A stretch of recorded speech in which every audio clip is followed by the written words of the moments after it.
আল্লাহ তাআলার কুদরতি পা জাহান্নামের ভেতরে ঢুকিয়ে দিবেন। জাহান্নামের সবচাইতে হালকা আযাব হলো ওই ব্যক্তির আযাব যার পায়ে দুটো জাহান্নামের আগুনের জুতা পুড়িয়ে দেয়া হবে। ওই আগুনের উত্তাপে তার মাথার মগজগুলো ভাতের মারের মতো টপ টপ টপ টপ করে বেয়ে বেয়ে পড়বে।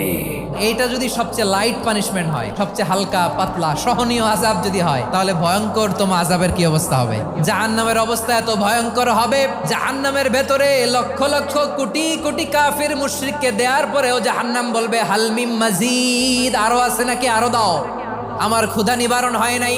জাহান্নামে তো উত্তপ্ত হবে, জ্বলন্ত হবে, ভয়ঙ্কর হবে। জাহান্নামের এক অংশ আরেক অংশকে খেয়ে ফেলবে। আল্লাহু আকবার।